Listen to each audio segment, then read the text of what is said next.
Jemaat yang dikasihi Tuhan Yesus Kristus, tema kita minggu ini adalah iman itu tanpa pandang muka. Maksudnya apa? Kalau orang Ambon bilang jangan lihat muka, itu artinya jangan lihat wajah. Jadi seolah-olah iman itu nggak boleh lihat wajah orang, bukan. Maksudnya di sini bahasa kerennya iman itu tidak diskriminatif. Karena ketika Rasul Yakobus menulis surat ini, dia ada di antara di tengah-tengah gereja jemaat yang datang dengan berbagai latar belakang yang amat berbeda. Ada orang Yunani, ada orang Yahudi, ada orang Romawi, ada segala macam bangsa yang hadir. Di GKO sendiri ada begitu banyak suku, ada suku Batak, Ambon, Timor, Jawa, apalagi Sunda, Cina. Saya mesti sebut semua supaya semua jangan ada yang marah. Ada orang Kupang, ada orang Toraja, ada orang pejabat peranakan Jawa Batak, ya, ada Tanimbar, Rote. Itu semua adalah kepelbagaian. Dan Yesus sudah tahu itu sehingga dia berkata gereja itu adalah tubuh Kristus. Paulus mengucapkan itu dalam Efesus 2. Tubuh itu terdiri dari berbagai macam anggota tubuh yang berbeda. Lalu Paulus juga berkata gereja itu adalah keluarga. Ada papa, mama, anak-anak, ada kakek, nenek. Semuanya adalah kepelbagaian. Bahkan dia juga menggambarkan gereja itu seperti bait Allah, di mana gedung itu dibangun dengan berbagai bahan material yang berbeda-beda. Ada semen, pasir, sirtu, ada besi, ada air, dan semuanya menjadi satu. Nah, dalam konteks ini ada orang-orang tertentu yang mengatakan saya punya iman, dan itu nggak bisa ditolak. Tetapi kemudian Yakobus berkata, iman yang sejati bukanlah iman yang menghafal ayat-ayat Alkitab. Iman yang sejati itu memang menyelamatkan, tetapi iman itu tidak boleh pilih kasih atau pandang muka. Dia memberi contoh tentang dua orang. Satu orang yang kaya raya, simbolnya dia pakai pakaian indah dan cincin yang mahal, cincin emas. Tapi ada lagi satu yang datang dengan memakai pakaian yang miskin dan hina. Dan di situ akan terjadi diskriminasi. Karena yang kaya, yang berpakaian indah, yang pakai cincin emas, itu dianggap kelasnya lebih tinggi daripada orang yang berpakaian itu murah atau miskin. Nah, kalau saudara-saudara yang pernah belajar atau pernah lihat di Amerika, itu kalau orang pergi ke pesta, ya, tidak peduli dia pejabat atau rakyat biasa, pakaiannya sama mahal, sama mengkilap, sekalipun dia cuma sopir. Kenapa? Karena sistem di Amerika itu banyak orang sewa baju di tempat-tempat penyewaan. Setelah sewa 1-2 jam, 3 jam habis pesta, balikin lagi, bayar. Jadi Alkitab juga bilang bahwa kita tidak bisa menilai orang berdasarkan penampilannya. Tidak bisa berdasarkan apa yang kelihatan. Ketika Samuel hendak memberkati, mengurapi salah satu anak Isai, anak yang pertama naik ke panggung namanya Eliab, Samuel tertarik secara manusiawi ingin untuk memberkati dan mengurapi Eliab. Tetapi Tuhan bilang, manusia melihat rupa, tetapi Tuhan melihat hati. Ini yang disebut karunia dan karakter. Dr. Yakob Esra berkata, karunia membawa kita ke atas puncak gunung, tetapi hanya karakter yang membuat kita bertahan di atas puncak gunung. Kegagalan-kegagalan yang dialami oleh manusia, oleh keluarga, oleh pelayan-pelayan, oleh kita sebagai suami, sebagai istri, sebagai anak-anak, karena selalu kita menaruh perhatian utama pada penampilan. Kita menaruh perhatian pada hal-hal yang kelihatan, tapi kita mengabaikan hal-hal yang tidak kelihatan. Sesuatu yang kelihatan itu menarik, tapi dia belum tentu mengubah. Ingat, segala sesuatu yang menarik perhatian, dia belum tentu mengubah. Tapi Alkitab berkata dia mengubah justru dari dalam diri kita. Perubahan akal budi. Ada sebuah kuasa yang mengubah dari dalam. Karena itu saudara-saudaraku, hari ini kita diingatkan jangan menilai orang berdasarkan penampilannya, tapi temukan apa yang ada di dalam dirinya dan potensinya. Banyak warga gereja yang cenderung mati potensi karena seringkali tidak menghormati potensinya, merasa yang paling rendah. Ingat, seringkali bukan hanya orang yang menilai kita rendah, tapi seringkali kita juga yang merasa kita rendah. Lihat saja kalau masuk ke gereja onsite, yang jemaat biasa-biasa, rasa biasa, duduk di depan, di belakang aja Pak. Itu yang di depan itu buat para pejabat, di depan itu buat para pendeta, para majelis. Kami jemaat-jemaat biasa ini di belakang saja. Itu sebenarnya Anda sudah mendiskriminasi diri Anda sendiri. Bahkan di gereja pun kita bikin tempat duduk favorit. Sampai Tuhan Yesus datang, itu aja. Tempatnya Pak John sama Ibu Foni kita udah tahu tempatnya. Biasanya duduk di sebelah kiri mimbar. Kalau mereka nggak hadir ketahuan karena tempatnya kosong. Tempatnya Tante Vin itu sudah di sebelah kanan mimbar. Jadi kalau tempat itu kosong berarti dia nggak hadir. Dan itu terus. Kita udah patok tempat kita masing-masing. Sehingga kita juga patok kita. Oh, saya sudah diselamatkan. Oh, ini saya belum diselamatkan. Oh, saya dikasihi Tuhan. Saya ternyata tidak dikasihi Tuhan. Itu yang membuat kita kemudian, cara berpikir itu membuat kita juga melakukan diskriminasi terhadap orang lain. Karena kita lebih dulu mendiskriminasi kita sendiri. Hari ini Tuhan ingatkan kita. Tidak hanya pandang muka orang lain, tapi jangan pandang dirimu sendiri sebagai orang yang tidak berdaya. Karena saudara perhatikan dalam Yohanes 3:16. Firman Tuhan berkata, karena begitu besar kasih Allah akan dunia ini, sehingga ia mengaruniakan anaknya yang tunggal, supaya setiap orang, dia nggak bilang supaya para pejabat, para pelayan, para pendeta, para majelis, tapi setiap orang yang percaya kepadanya tidak binasa.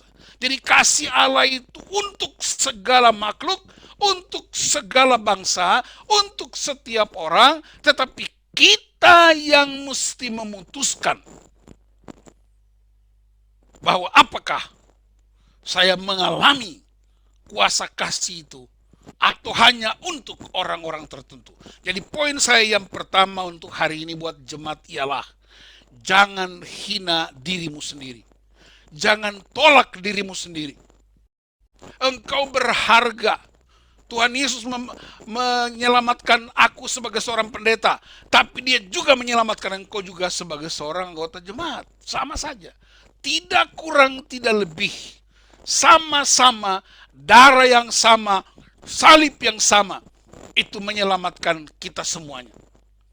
Karena itu ada lagu kami yang terkenal di pemulihan pria, namanya hitam atau putih, rambut keriting, rambut lurus, semuanya disayang Tuhan. Boleh coba sedikit semua bergoyang-goyang di tempat sambil nyanyi bersama-sama. Hitam atau putih, rambut hitam, rambut putih, semuanya disayang Tuhan. Ada rambut, tidak ada rambut, semuanya disayang Tuhan. Pak Pendeta, Ibu Pendeta, penatua, anggota jemaat, semuanya disayang Tuhan. Yang ulang tahun Ibu Pendeta dan yang tidak ulang tahun, semuanya disayang Tuhan. Yang sudah kawin, yang lagi berjuang, para janda, para duda, orang Batak, orang Ambon, orang Tanimbar, semua disayang Tuhan. Karena itu Rasul Paulus berkata, dalam Kristus tidak ada orang merdeka, tidak ada budak, tidak ada orang barbar, tidak ada orang Skit, tidak ada Yahudi, tidak ada Yunani, tidak ada laki-laki, tidak ada perempuan, semuanya satu di dalam Kristus. Yang bilang amin, boleh lambaikan tangan. Haleluya. Amin. Karena itu Alkitab berkata, kalau engkau melakukan diskriminasi, engkau jahat di pikiranmu. Kalau engkau melakukan diskriminasi, engkau berdosa karena engkau menghina Kristus. Sebab kalau engkau mendiskriminasi orang, berarti engkau lebih hebat dari Kristus. Karena engkau tidak pernah mati buat orang lain, tapi Kristus mati buat kita semua. Maka kita harus tolak roh diskriminasi. Semuanya sama. Bilang amin. Haleluya. Maka itu mulai starting pointnya pada diri sendiri. Kalau minggu depan atau minggu akan datang ibadah onsite, jangan lagi duduk di tempatmu terus. Duduk paling depan. Kejar rebut-rebutan, duduk paling depan. Yang datang belakang itu yang duduk di belakang. Bukan karena yang tidak punya uang di belakang, tapi yang datang duluan dulu di depan. Sekali lagi saya tekankan ini, gereja yang sehat itu kumpulan anggota-anggota jemaat. Gereja yang kuat itu kumpulan keluarga-keluarga yang sehat. Dan karena itu kalau kita sehat di rumah, kita menghormati diri kita sendiri, menghormati pasangan kita, menghormati keluarga kita, maka kita juga akan menghormati dan tidak mendiskriminasi orang lain. Perhatikan di Alkitab, iman, kata Yakobus, iman tanpa perbuatan mati. Mengapa begitu, saudara-saudara? Perhatikan, karena iman kita hanya dinilai oleh Allah. Dan Allah tidak pernah bikin evaluasi tiap bulan. Dia beritahu Pak Pendeta Nus, imanmu hari ini mencapai level 90.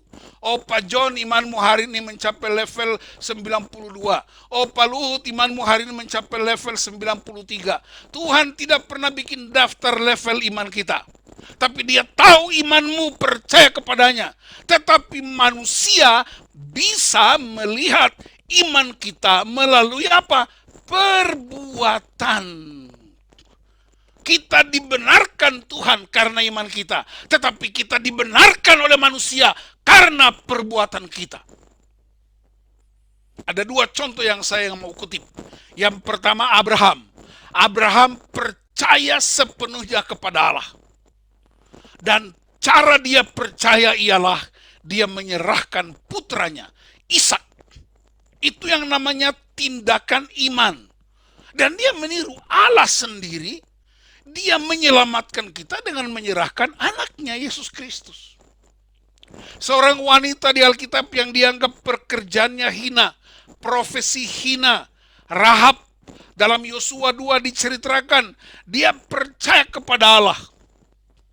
Dan tindakan dia percaya kepada Allah Israel ialah dia menyelamatkan dua orang pengintai itu untuk keselamatan Israel, keselamatan bangsa pilihan Allah.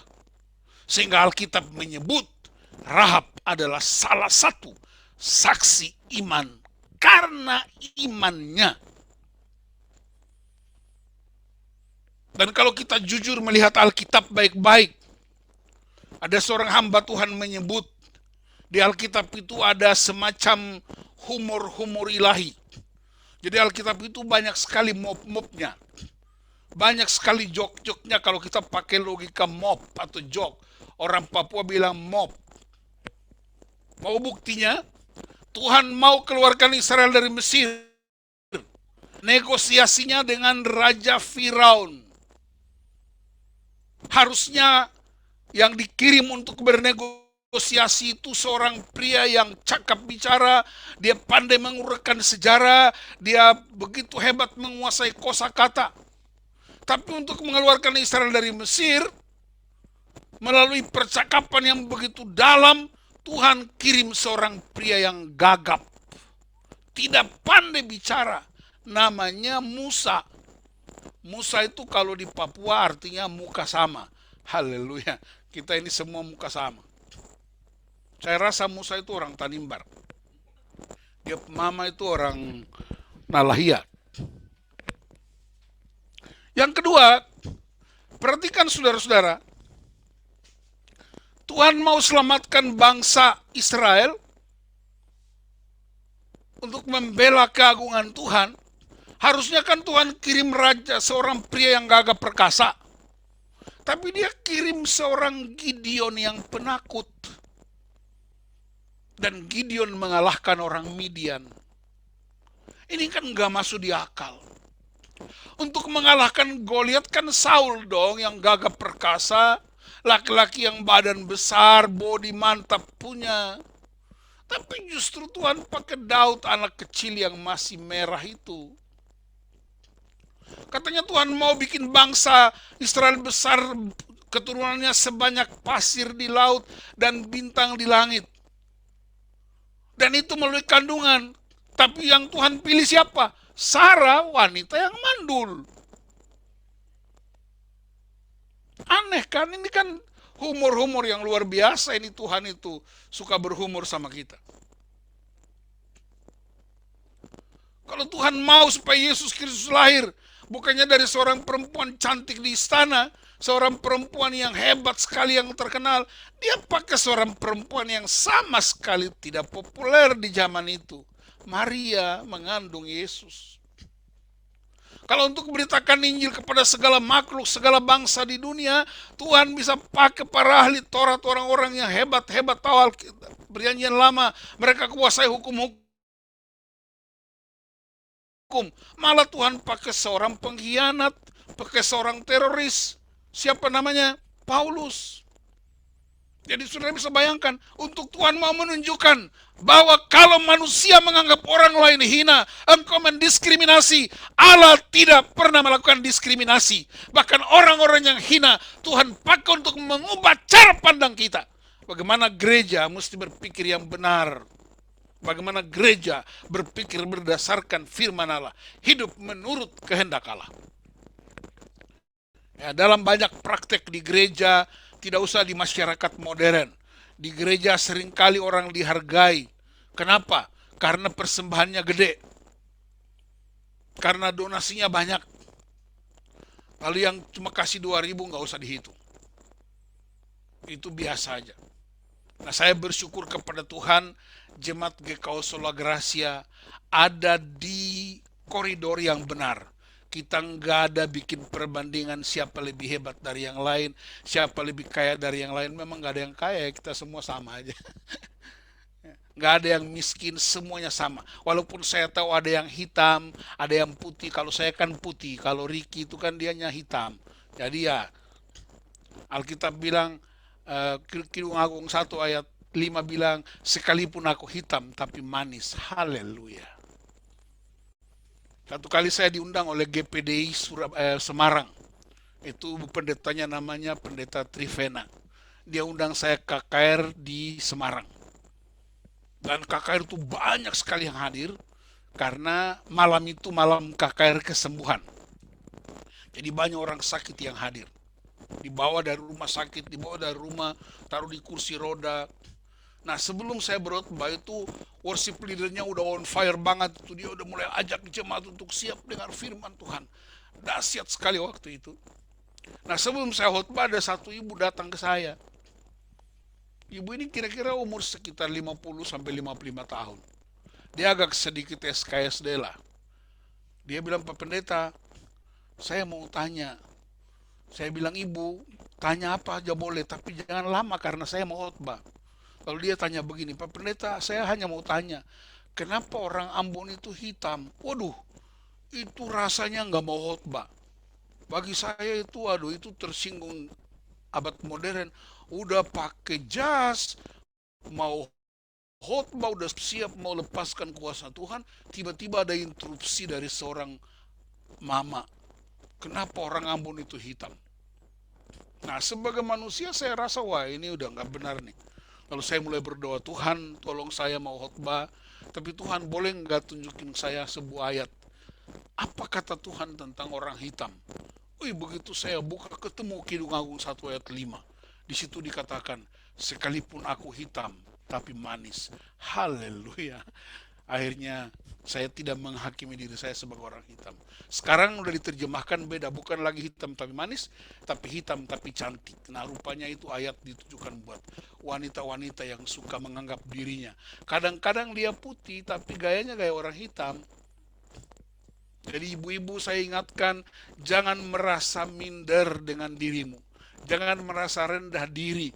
Ingat, Rahab seorang pelacur, Tuhan pakai dia sebagai nenek moyang Tuhan Yesus Kristus. Yesus Kristus lahir dari keturunan Rahab. Yesus Kristus lahir dari keturunan Rut, seorang Moab, orang kafir. Yesus lahir dari keturunan Tamar yang pura-pura jadi PSK. Yesus lahir dari keturunan Yehuda yang mau datang kepada PSK yang pura-pura jadi PSK itu mantunya sendiri. Yesus lahir dari keturunan Abraham yang pernah menipu.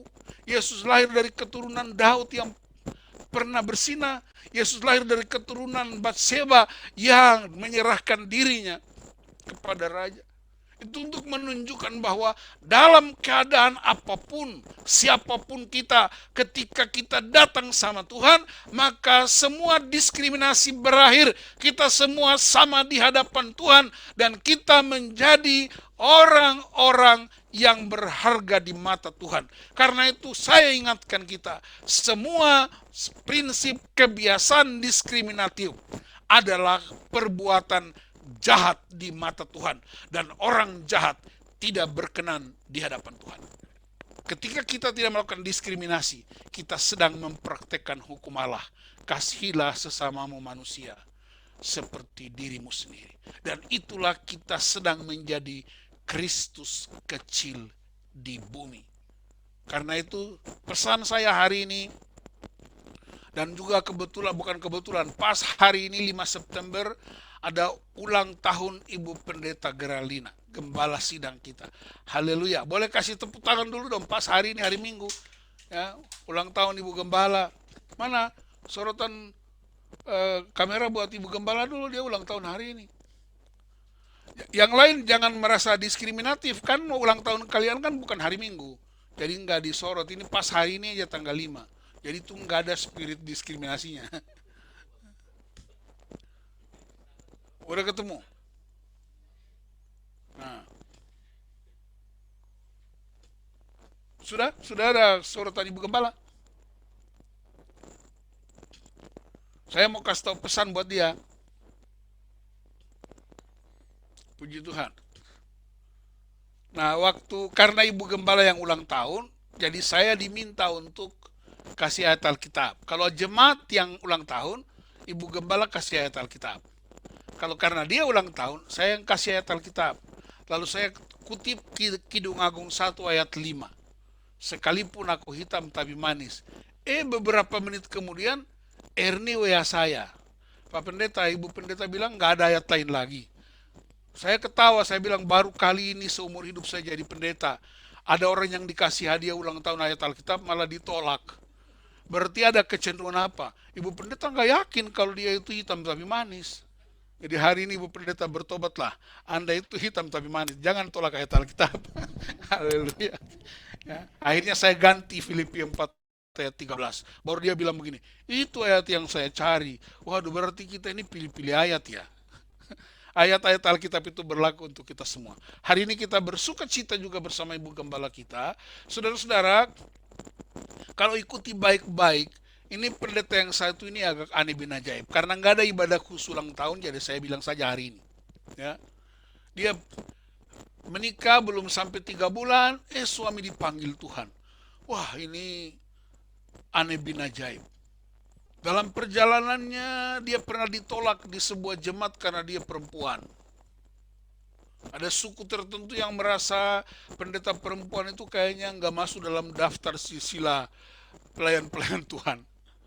Tapi dia terus melayani. Ya. Kemudian suatu ketika dia kena cancer. Dan orang banyak yang berdoa, banyak juga yang pesimis. Sembuh. Udah sembuh dalam pelayanan, kena COVID lagi.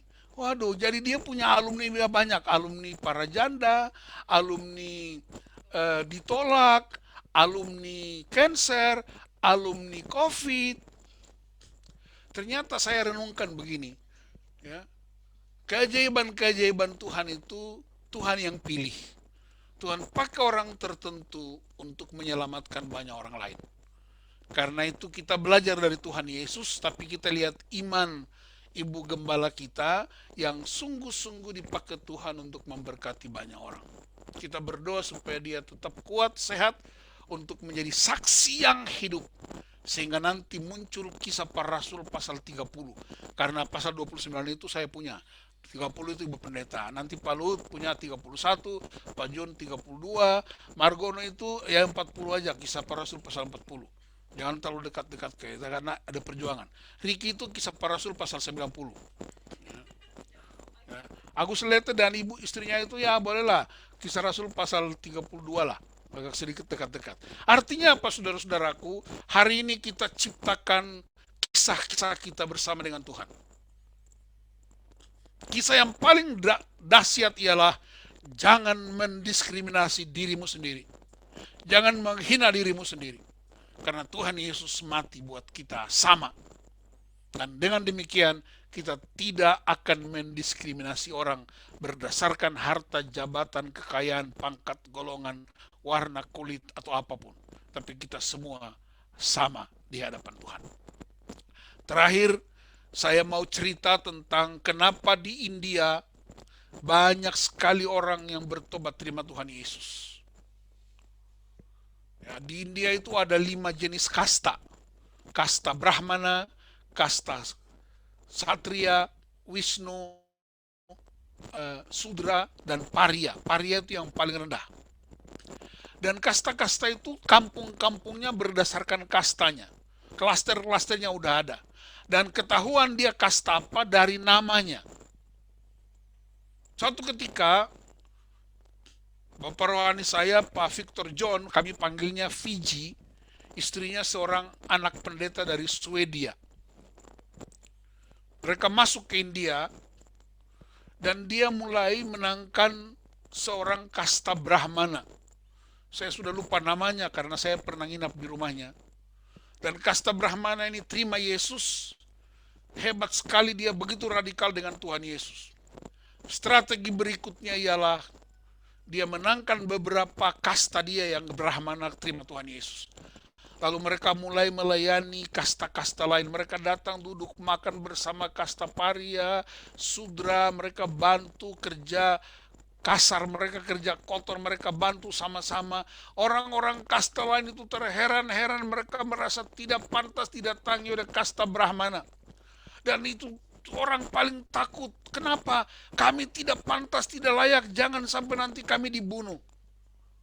Lalu kemudian hamba Tuhan ini yang dari kasta Brahmana, dia bilang begini, kami hanya bisa makan sama kalian.